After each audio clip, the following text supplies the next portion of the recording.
No final da semana passada, eu fiz um vídeo rapidinho respondendo algumas perguntas de uns inscritos daqui do canal. Vocês mandaram excelentes perguntas, só que muitas delas eram sobre assuntos mais complexos que seria impossível responder em um vídeo curto e dinâmico. Então eu decidi fazer esse vídeo aqui para responder uma pergunta muito boa. O Gabriel Souza Neres fez a seguinte pergunta: você concorda que os filmes antigos de super-heróis tinham mais ambição artística? Eu sinto muito isso comparando os filmes do CM com a trilogia do Homem-Aranha do Sam Raimi e a trilogia do Batman do Nolan. Até filmes como Demolidor, Quarteto Fantástico e o espetacular Homem-Aranha 2 têm mais personalidade do que a maioria dos filmes da Marvel. É uma pergunta excelente que necessita de um tempinho para explicar. Então não esquece do like, do comentário e da inscrição, seu nerdola. Não esquece também de passar no canal de games do meu irmão, Lafratinha. O link vai estar aí na descrição. Vambora. Eu acho que para entender melhor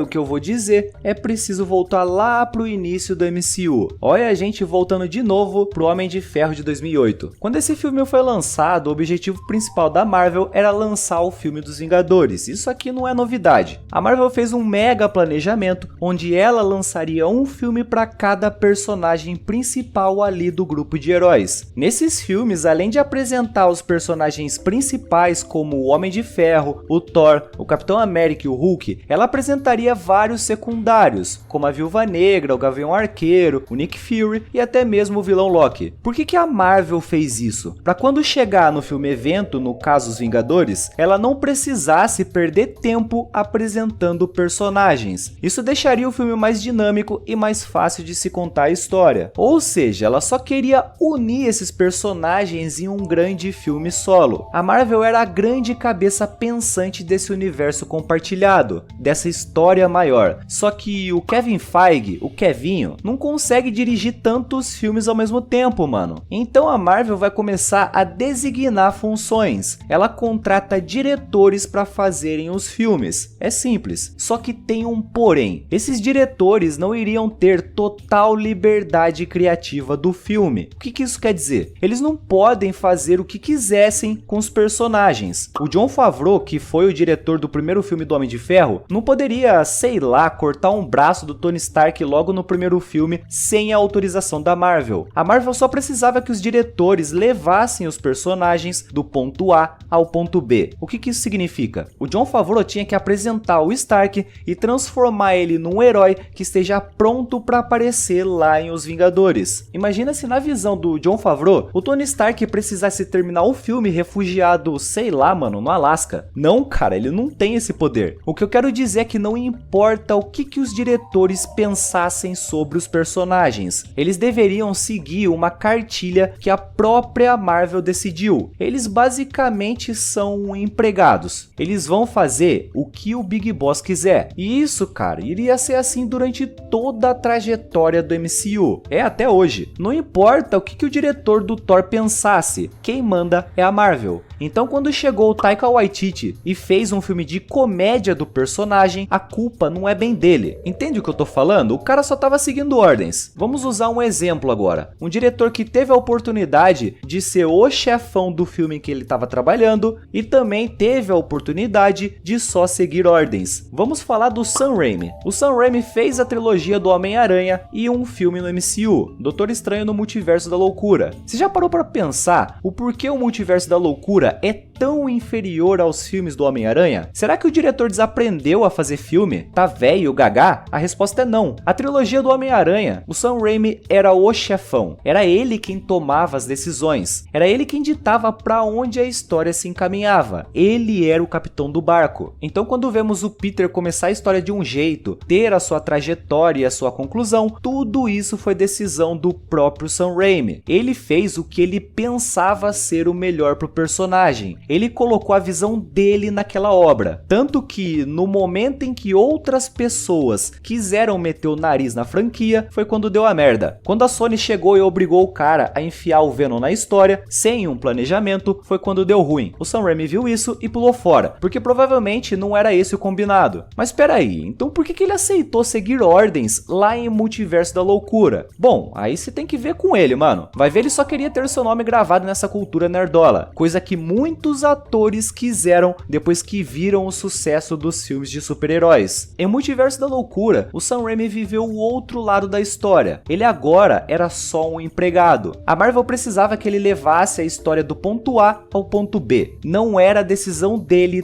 tudo o que acontecia na trama. Então, quando o filme decide, entre aspas, matar a Wanda no final, pode ter certeza absoluta, foi com o aval da Marvel. E isso se não foi a própria Marvel que ordenou que isso acontecesse. Nos filmes do MCU, a Marvel chega pro diretor e diz o que precisa que seja feito. É como se ela chegasse e falasse: olha, senhor diretor, eu preciso que o personagem vá do ponto A ao ponto B. Como isso vai acontecer, aí é com você, mas você tem que seguir esse caminho. Então, quando temos um Peter Parker tendo a sua identidade revelada em um filme e no outro temos esse mesmo acontecimento sendo desfeito por um feitiço que cria um puta furo de roteiro em outros filmes, isso aí é coisa da Marvel, mano. Ela chegou pro John Watts, que foi o diretor da trilogia do Aranha no MCU, e falou pro cara fazer essa pataquada aí. Você quer continuar usando os exemplos dos filmes do Aranha pra diferenciar o que é culpa da Marvel e do diretor? A gente vai falar então de Far From Home. Revelar a identidade secreta do Peter é um acontecimento que vai influenciar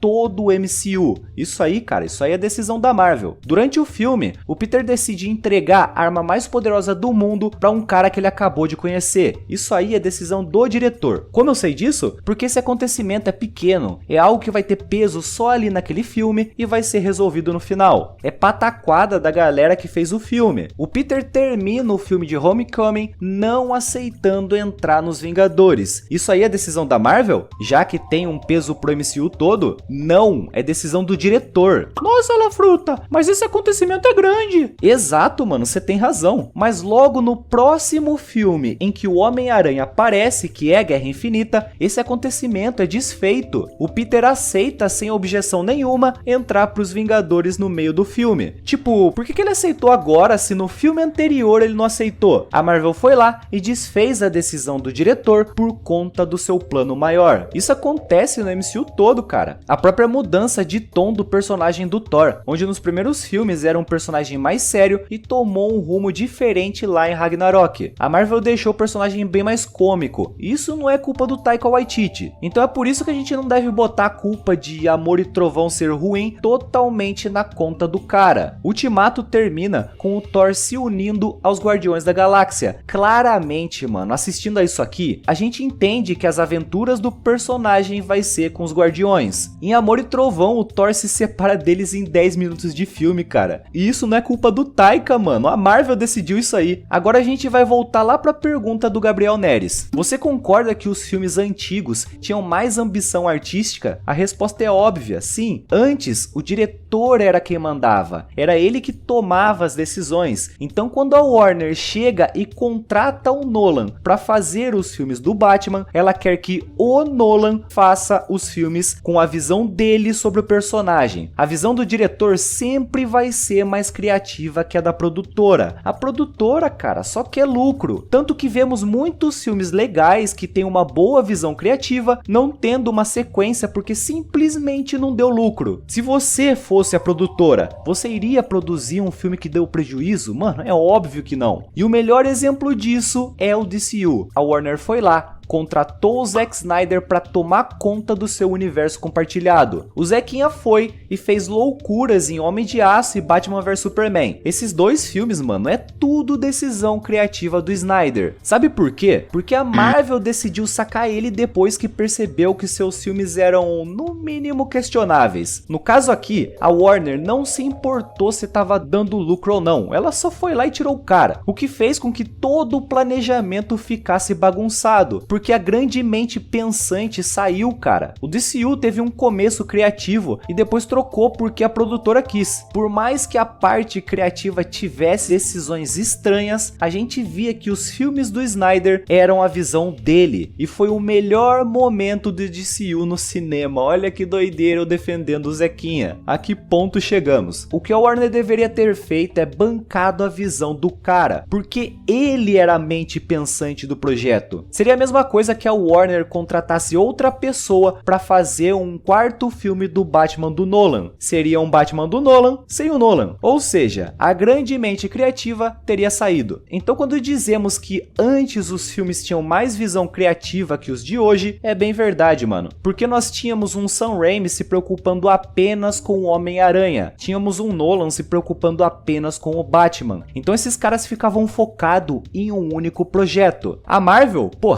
olha o tanto de produto que ela lança. É série, é filme, cê é louco. Então acontece de termos um Sam Raimi que fez filmes de heróis fodas, fazendo um filme mediano do Doutor Estranho. Um Taika Waititi que sim, é um diretor bom, fazendo um Thor, Amor e Trovão. Eles não fizeram o filme, foi a Marvel. Percebe que não devemos crucificar um único diretor quando vem um filme ruim de super-herói que tá presente em algum universo compartilhado? Percebe como não devemos crucificar totalmente o Jon Watts pelo que ele fez com o Homem-Aranha do MCU? Ai, o Taika acabou com o Thor do MCU. Não, mano, o cara só tava seguindo ordens. Ai, o Snyder fez um Superman doidão no DCU. Aí sim, aí é culpa do Zequinha mesmo. Una isso com a Marvel querendo lançar o maior número possível de filmes e séries e a falta de tempo que os caras que fazem esses produtos têm, e o resultado são filmes cada vez mais genéricos. A falta de tempo claramente é outro problema. Os filmes estão cada vez menos polidos, as histórias cada vez mais simples, o CGI tá todo cagado, mano. Tudo isso são indicadores de falta de tempo. Eu acho que esse comentário do Gabriel rendeu um conteúdo maneiro aqui pro canal. Obrigado, Gabriel, por isso. Claro, isso aqui é só a minha visão. Eu posso ter falado muita groselha aqui nesse vídeo e você tem total liberdade de discordar e comentar aí na seção de comentários. Um beijo no coração de todos e até a próxima.